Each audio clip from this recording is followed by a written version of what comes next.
today's video, we're going to have a look at what are ions, predicting ionic charge, molecular ions, an exam style question, and finally a summary. So what is an ion? Well, an ion is an atom or molecule with a net charge. That charge can be either positive or negative. Now, ions are formed through the gain or loss of electrons. If we have a look at those two things, we'll see that the gain and loss produce two slightly different types of ion. The loss of an electron produces a positive ion, what we call a cation, whereas the gain of an electron produces a negative ion, we call an anion. We can predict the type of charge that ions will hold. So let's have a look at how we can predict that now. The position of an element in the periodic table can be used to predict the ionic charge that it will take. For example, magnesium. Magnesium lies in group 2, and we can use the group number of an element to predict what type of ionic charge it will take. The group number of an element tells us how many electrons are in the outer shell.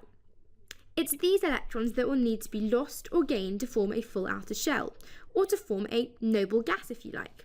So if we have a look at the example of magnesium that we used, magnesium you can see is here in group 2.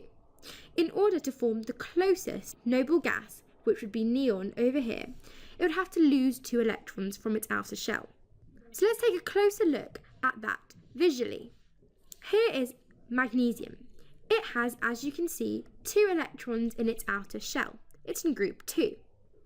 In order to gain a full outer shell, it loses these 2 electrons and it forms this ion here, taking on a +2 charge as 2 electrons have been lost. There are further trends that we can see in the periodic table. What we'll see is that those to the left of this line over here tend to lose electrons from their outer shell, whereas those to the right tend to gain electrons, with the exception of this column here, which we call our noble gases, and we'll take a closer look at them now. These elements don't tend to form ions. This is because they find it hard to gain or lose electrons. If we have a look at our noble gases, which lie in group 18 or group 8, they have a full outer shell of electrons, as I've shown here. Now, as they have a full outer shell, they don't tend to lose or gain electrons. They're quite stable and therefore unreactive. So what you'll find is these noble gases don't tend to form ions. Now, whilst we have this group of elements that don't tend to form ions, some elements take on multiple ions. They take multiple ions that have different charges. An example of that is iron. Hey guys! To continue watching this video and unlock hundreds of other super concise and exam board specific A-level chemistry videos, just click the Snap Provide smiley face.